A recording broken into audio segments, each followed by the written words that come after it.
ரீசெண்டாக பிரேமலு வந்து தமிழில் டப் செய்யப்பட்டு இங்கே தமிழ்நாட்டில் பெரிய ரிலீஸ் பண்ணப்பட்டிருக்கு. நேற்று 2வது நாள் இந்த படம் மிகப்பெரிய நம்பரை கலெக்ட் பண்ணியிருக்கு.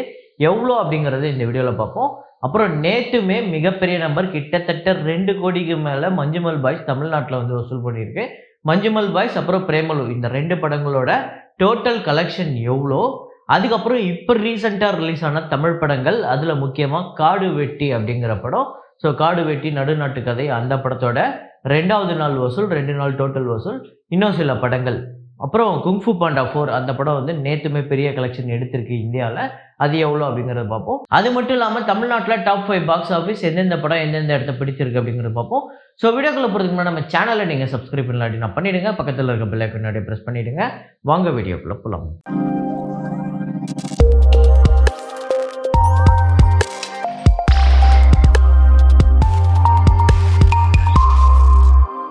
நேற்று வீடியோவில் நான் ஒரு ஃப்ரேம் ஒன்று வச்சுருந்தேன். அதை நிறைய பேர் கரெக்டாக கெஸ் பண்ணியிருந்தீங்க. அது என்ன ஃப்ரேம், என்ன படம் அப்படிங்கிறத பார்த்துட்டு வாங்க.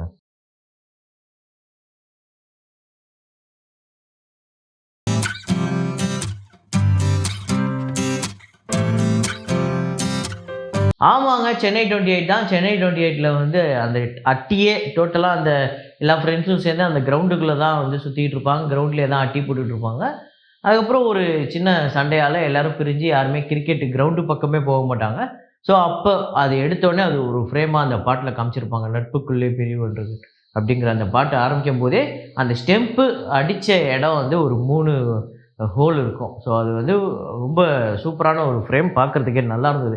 அந்த படத்துக்கு ரொம்ப முக்கியமானது, அந்த கதைக்கு ரொம்ப முக்கியமானதாக இருந்தது. ஸோ இதை கரெக்டாக கெஸ் பண்ண முதல் 5 பேர் நபிகா ஃபிர்தோஸ், தானேஷ் ரேட், அப்புறம் தீனா, யூசர் அப்படிங்கிறவர், அப்புறம் ராமச்சந்திரன். இந்த 5 பேர் தான் முதல்ல கமெண்ட் பண்ணியிருக்காங்க.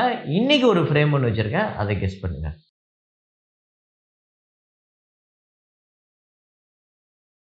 டியூன் 2 அந்த படத்தோட டேட் 16. இந்தியாவில் வந்து 28 லட்சம், வேர்ல்டு வைடு $8.1 மில்லியன், 67 கோடி வருது. ஸோ வேர்ல்டு வைடு இந்த படம் வந்து $396.5 மில்லியன் வந்து கலெக்ட் பண்ணியிருக்கு. 3300 கோடி. ஸோ 21 கோடியே 77 லட்சம் இந்தியாவில் வந்து வசூல் பண்ணியிருக்கு. குங்ஃபு பாண்டா அந்த படத்தோட இந்தியாவில் வந்து டே 2 5 கோடியே 14 லட்சம் வந்து வசூல் பண்ணியிருக்கு. வேர்ல்டு வைடு டே 9 பார்த்தீங்க அப்படின்னா $8.3 மில்லியன், 69 கோடி கிட்ட வருது. அப்புறம் இந்தியாவில் இதுவரையும் 2 நாளில் 7 கோடியே 79 லட்சம், வேர்ல்டு வைடு $117.1 மில்லியன், 974 கோடி வருது. அப்புறம் ஆர்டிகல் 370 அந்த படத்தோட 23வது நாள் வசூல் இந்தியாவில் வந்து 1 கோடியே 38 லட்சம், வேர்ல்டு வைடு 1 கோடியே 67 லட்சம். ஸோ இந்தியா முழுக்க இந்த படம் 77 கோடியே 21 லட்சமும், வேர்ல்டு வைடு 91 கோடியே 84 லட்சம் வந்து வசூல் பண்ணியிருக்கு. அதுக்கு அடுத்ததான் லாபட்டா லேடிஸ் இந்த படம் நேற்று 16வது நாள் வசூல் 58 லட்சம் இந்தியாலையும், வேர்ல்டு வைடு 62 லட்சம். ஸோ டோட்டலாக 11 கோடியே 91 லட்சம் இந்தியாலையும், 14 கோடியே 68 லட்சம் வேர்ல்டு வைடு கலெக்ட் பண்ணியிருக்கு. அப்புறம் ஷைத்தான் அப்படிங்கிற படம் டே 9 9 கோடியே 78 லட்சம் இந்தியாலையும், வேர்ல்டு வைடு 12 கோடியே 5 லட்சம். ஸோ 107 கோடியே 62 லட்சம் இந்தியாலையும், வேர்ல்டு வைடு 134 கோடியே 2 லட்சம். ஸோ ஒரு நல்ல வசூல் தொடர்ந்து எடுத்துக்கிட்டு இருக்கு. அதே மாதிரியே யோதா அப்படிங்கிற படம் 2வது நாள் வசூல் நல்ல வசூல் வந்திருக்கு. இந்தியாவில் வந்து 6 கோடியே 12 லட்சம், வேர்ல்டு வைடு 7 கோடியே 15 லட்சம். ஸோ இந்தியா முழுக்க இது வரையும் டோட்டலாக இந்த படம் 2 நாளில் 10 கோடியே 70 லட்சமும், வேர்ல்டு வைடு 12 கோடியே 75 லட்சம் வந்து வசூல் பண்ணியிருக்கு. அதுக்கடுத்து தான் பீமா அந்த படத்தோட டே 9 கலெக்ஷன் ஆந்திரா தெலுங்கானாவில் 43 லட்சம், வேர்ல்டு வைடு 48 லட்சம், 10 கோடியே 12 லட்சம் ஆந்திரா தெலுங்கானாலையும், 11 கோடியே 95 லட்சம் வேர்ல்டு வைடு கலெக்ட் பண்ணியிருக்கு. காமி அப்படிங்கிற படம் 24 லட்சம் ஆந்திரா தெலுங்கானாலையும், வேர்ல்டு வைடு 27 லட்சம். ஸோ டோட்டலாக 20 கோடியே 27 லட்சம் இந்த படம் வந்து வசூல் பண்ணியிருக்கு. அப்புறம் ரசாக்கர் அப்படிங்கிற படம் தெலுங்கு, இது தமிழ்லேயே வந்திருக்கு, மலையாளத்துலேயே வந்திருக்கு. மலையாளத்துலலாம் ரொம்ப ஒஸ்டான கலெக்ஷன் எடுத்திருக்கு.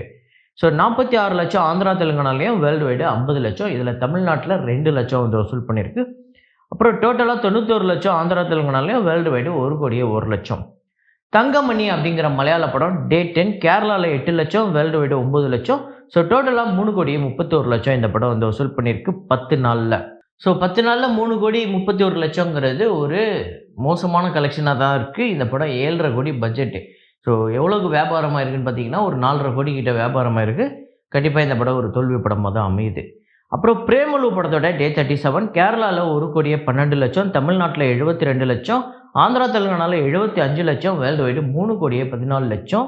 மிகப்பெரிய வசூல் தொடர்ந்து எடுத்துக்கிட்டு இருக்கு இந்த படம். ஸோ ஒவ்வொரு வீக்கெண்டுமே இந்த படம் வந்து பெரிய நம்பரை கலெக்ட் பண்ணிட்டு இருக்கு. அதில் நேற்றுமே சனிக்கிழமை பெரிய நம்பர், இன்னைக்கு ஞாயிற்றுக்கிழமையுமே பெரிய வசூல் எடுக்க போகுது. கேரளாவில் டோட்டலாக 66 கோடியே 42 லட்சம், தமிழ்நாட்டில் 1 கோடியே 16 லட்சம் 2 நாளில், ஆந்திரா தெலுங்கானாவில் 5 கோடியே 8 லட்சம், வேர்ல்டு வைடு 108 கோடியே 71 லட்சம் வந்து வசூல் பண்ணியிருக்கு. அப்புறம் மஞ்சுமல் பாய்ஸ் அந்த படத்தோட 24வது நாள் வசூல் கேரளாவில் 1 கோடியே 46 லட்சம், தமிழ்நாட்டில் 2 கோடியே 21 லட்சம், வேர்ல்டு வைடு 5 கோடியே 15 லட்சம். ஸோ டோட்டலாக கேரளாவில் 66 கோடியே 3 லட்சமும், அப்புறம் தமிழ்நாட்டில் 48 கோடியே 65 லட்சமும், வேர்ல்டு வைடு 185 கோடியே 88 லட்சம் வந்து வசூல் பண்ணியிருக்கு. ஸோ 200 கோடியே இந்த படம் வந்து நெருங்க போகுது. பார்த்தீங்க அப்படின்னா மஞ்சுமல் பாய்ஸ் தமிழ்நாட்டில் ஒரு பெரிய வசூல் எடுக்குது. அதுவுமே கிட்டத்தட்ட பிரேமலு மாதிரி தான். ஸ்டார்டிங்கில் ஒரு 15 லட்சம் 20 லட்சம் அப்படியே 50 லட்சத்தை நம்ம பெருசாக பேசணும். அப்புறம் 1 கோடியே பெருசாக பேசணும். அப்புறம் 2 கோடி 3 கோடிலாம் பெரிய விஷயமா நடந்துச்சு தமிழ்நாட்டிலே. இப்போ பெரிய வசூல் கிட்டத்தட்ட 50 கோடி கிட்ட இந்த படம் வந்துடும். நாளைக்கு இந்த படம் 50 கோடியை கடந்துடும் தமிழ்நாட்டில். இப்போது மஞ்சுமல் பாய்ஸ் ஆல்ரெடி தமிழ்நாட்டில் ஓடிக்கிட்டு இருக்கிறதுக்கு நம்ம எல்லாத்துக்குமே ஒரு காரணம் ஒன்று இருக்குது. ஸோ இது வந்து குணாவோட ஒரு பெரிய இம்பேக்ட் ஒன்று இருக்குது. நம்ம ஆல்ரெடி ரசித்த பாடல் இதில் இருக்குது. கமல் சாரோட அந்த ஒரு பெரிய இம்பேக்ட் இந்த படத்தில் இருக்குது அப்படிங்கிறதுக்கு 1000 ரீசன் இருக்குது. இன்னொரு பக்கம் இப்போ ரீசெண்டாக பிரேமலு தமிழ் டப்பிங், அதுவுமே வந்து தமிழ் பாக்ஸ் ஆஃபீஸில் ரூல் பண்ணிக்கிட்டு இருக்கு தமிழ் படங்களை தாண்டி. ஸோ இப்போதைக்கு தமிழ்நாட்டில் மலையாள படங்கள் தான் ஓடிக்கிட்டு இருக்கு. ஸோ அதையும் தாண்டி ஸோ மலையாள படத்துக்கு அடுத்ததாக தமிழ் இருக்குமான்னு பார்த்தா அதுலேயுமே ஹாலிவுட் படமும் ஹிந்தி படமும் தான் இருக்குது. ஸோ அதை நான் கொஞ்ச நேரத்தில் சொல்கிறேன். அதுக்கப்புறம் தமிழ் படங்களில் ஜே பேபி டே 9 பார்த்தீங்க அப்படின்னா தமிழ்நாட்டில் 6 லட்சம், வேர்ல்டு வைடு 7 லட்சம். ஸோ டோட்டலாக 1 கோடியே 91 லட்சம் வந்து வசூல் பண்ணியிருக்கு. இந்த படமுமே ஒரு பெரிய தோல்வி படமாக தான் அமையுது. அப்புறம் ரீசெண்டாக ரிலீஸ் ஆன தமிழ் படங்கள் ஆராய்ச்சி அப்படிங்கிற படம் 70,000 வந்து வசூல் பண்ணியிருக்கு. ஸோ 1,30,000 இந்த படம் டோட்டலாக 2 நாள் வசூல். அப்புறம் அமிகோ கேரேஜ் அப்படிங்கிற படம் 1.5 லட்சம் டே 2 வந்து கலெக்ட் பண்ணியிருக்கு. 3 லட்சம் இந்த படத்தோட டோட்டல் கலெக்ஷன். யாவரும் வல்லவரே அந்த படத்தோட டே 2 கலெக்ஷன் 3 லட்சம் வந்து வசூல் பண்ணியிருக்கு. டோட்டலாக 5 லட்சம். காடு வெட்டி நடுநாட்டு கதை அந்த படத்தோட டே 2 கலெக்ஷன் தமிழ்நாட்டில் 14 லட்சம், வேர்ல்டு வைடு 15 லட்சம், 31 லட்சம் தமிழ்நாட்டிலையும், வேர்ல்டு வைடு 34 லட்சம் வந்து வசூல் பண்ணியிருக்கு. ஸோ காடு வெட்டி டே 1ஓட செகண்ட் டே வந்து கம்மியாக தான் இருக்குது. இப்போது இந்த டாப் 5 தமிழ்நாடு இதில் பார்த்தீங்க அப்படின்னா மஞ்சுமல் பாய்ஸு ஃபஸ்ட்டில் இருக்குது 2 கோடியே 21 லட்சம், பிரேமலு 72 லட்சம் வந்து வசூல் பண்ணி 2வது இடத்துல இருக்குது. குங்ஃபு பாண்டா 4 35 லட்சம் வந்து வசூல் பண்ணி 3வது இடத்துல இருக்குது.